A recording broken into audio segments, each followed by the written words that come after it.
Hello everyone, আসসালামু আলাইকুম। বাসায় যখন একসাথে অনেকগুলো কলা আনা হয় তখন আসলে সবগুলো কিন্তু খাওয়া হয় না, কিছু কলা থেকেই যায়। তো আমার বাসায়ও অনেকগুলো কলা একসাথে যেহেতু আনা হয়েছিল, তো কলাগুলো নষ্ট হয়ে যাচ্ছিল, অনেক বেশি পেকে গিয়েছিল।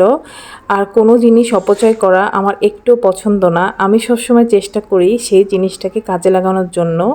তো সেখান থেকে কিছু কলা নিয়ে আমি চুলাতেই তৈরি করে নিয়েছি মজাদার মাফিন বা কাপকেক। এটার টেস্ট জাস্ট অসাধারণ হয়েছিল। এই কেকটা বানানোর পর এটা কি বলবো, 1 ঘন্টার ভেতরে অলমোস্ট সবাই খেয়ে ফেলেছিল। এই যে দেখুন, আমি চুলাতেই কি সুন্দর কেক বানিয়ে নিয়েছি, আর সময়ও লাগে অনেক কম, মাত্র 20 থেকে 30 মিনিট সময়েই তৈরি হয়ে যাবে। তো চলুন এটা বানাতে আমাদের কি কি লাগছে আমরা দেখে নিই। আমি ফার্স্টে এই যে দেখুন, আমি এখানে পাকা কলা নিয়েছি, সাগর কলা নিয়েছি, যে কোনো কলা দিয়ে এটা বানানো যাবে। এই যে দেখেছেন আমার কলাটা কিন্তু অনেকটাই পেকে গিয়েছে। তো এখান থেকে আমি 3টা কলা এভাবে ছিলে নিয়েছি, আর নিয়েছি একটা ডিম, মাত্র একটা ডিম।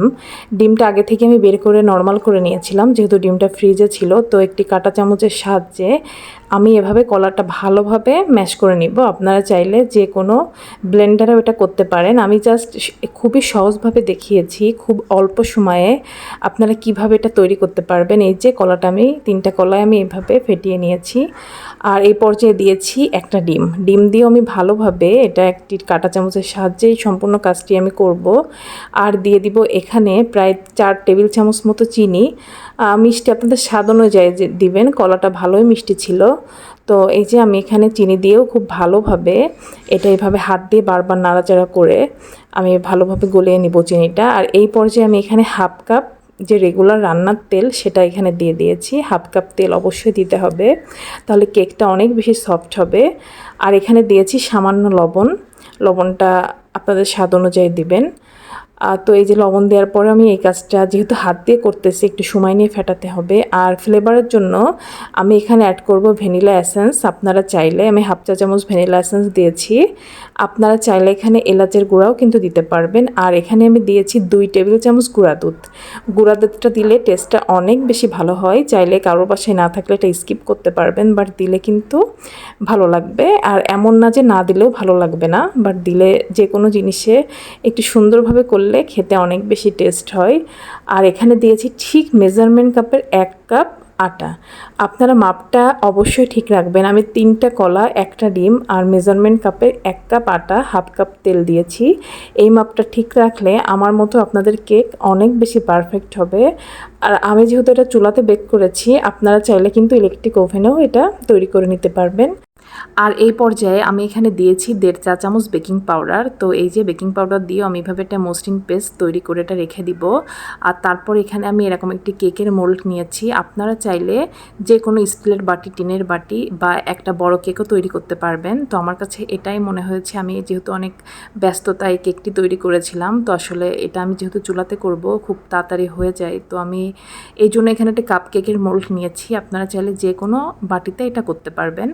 আর কেকের মিশ্রণ দেওয়ার পর আমি এই যে কেকের মোল্ডটি এভাবে হালকা ঝাঁকিয়ে নিব, এতে করে কেকের মিশ্রণটি ভালোভাবে সেট হবে। আর এখান থেকে দেখতে সুন্দরের জন্য আমি উপর থেকে কিছু পেস্তা বাদাম দিয়েছি। এখানে আপনারা চাইলে যে কোনো ড্রাই ফ্রুটস অ্যাড করতে পারবেন। আর আমি এই কেকটা চুলাতে বেক করব। তো এই যে দেখুন, আমি একটি খালি কড়াই আগে থেকেই ফ্রি হিট করে রেখেছিলাম 10 মিনিট মতো। তারপর জাস্ট কেকের মোলটা বসিয়ে দিয়েছি। ঘড়ি ধরে আমি ঠিক হালকা আঁচে, একেবারে লো আঁচে এটা আমি কুক করে নিব 20 মিনিট মতো। 20 মিনিট পর আপনাদের খুলে দেখাবো আমার কেকের ফাইনাল লুক। আর এই যে দেখুন, আমার আরও কিছু কেকের যে পেস্ট ছিল সেটা বেঁচে গিয়েছিল। আমি এখানে আরও 4টি কাপকেকের মোল্ড নিয়েছি। তো আমি সেমভাবে এটাও এভাবে হালকা ঝাঁকিয়ে সেট করে নিব। আর উপর থেকে এখানেও কিছু পেস্তা বাদাম অ্যাড করে দিয়েছি। আর আমি এটা একটু অন্যরকমভাবে বেক করব, সেটাই আপনাদের দেখাবো। আমি 2টা একই মিশ্রণ দিয়ে 2ভাবেই চুলাতে আপনারা বেক করতে পারবেন। একটা করেছিলাম আমি খালি কড়াইতে, আর এখানে একটা হাঁড়ির ভেতরে আমি আগে থেকেই লবণ দিয়ে 10 মিনিট ফ্রি হিট করে রেখেছিলাম। তারপরে আমি কেকের বাটিগুলো দিয়ে সেমভাবে এটাও 10 মিনিট করব। 2ভাবেই করা যায়, যেটা আপনাদের কাছে ভালো লাগবে আপনারা সে পদ্ধতিতেই করতে পারবেন। এই যে দেখুন আমার মোটামুটি 10 মিনিট জাল হওয়ার পরে কেকগুলো ফুলে উঠেছে, আর এইটা তো অলরেডি ডান।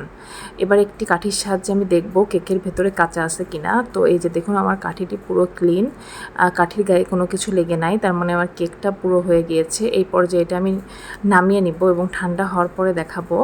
আর এটাও আমাদের হয়ে গিয়েছে। তো আমি এই যে 2টা কেকই বের করে নিয়েছি ঠান্ডা হওয়ার পর। এটার ফাইনাল লুক এই যে অবস্থা।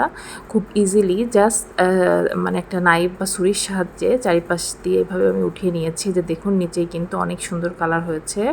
আমি যদি আরও বেশি সময় রাখতাম তাহলে উপর থেকেও হালকা কালার চলে আসতো, বাট আমার কাছে এমনই ভালো লাগে। তো সেমভাবে আমি এটা উঠিয়ে নিব। আর কেকগুলো অনেক বেশি সফট হয়েছে। কি দেখে কি বোঝা যাচ্ছে এটা সেই নষ্ট কলা বা অতিরিক্ত পেকে যাওয়া কলা দিয়ে তৈরি করা হয়েছে। আর খেয়েও কিন্তু কেউ বুঝতে পারবে না। টেস্টটা মাশাআল্লাহ অনেক সুন্দর। আশা করি আমার ভিডিওটি ভালো লেগেছে। আর ভিডিওটি ভালো লাগলে প্লিজ আমার চ্যানেলটিকে সাবস্ক্রাইব করে আমার পাশে থাকবেন। আর ফেসবুক থেকে দেখলে অবশ্যই একটি ফলো দিবেন। সবার জন্য অনেক অনেক শুভকামনা। সবাই অনেক বেশি ভালো থাকবেন। আল্লাহ হাফেজ।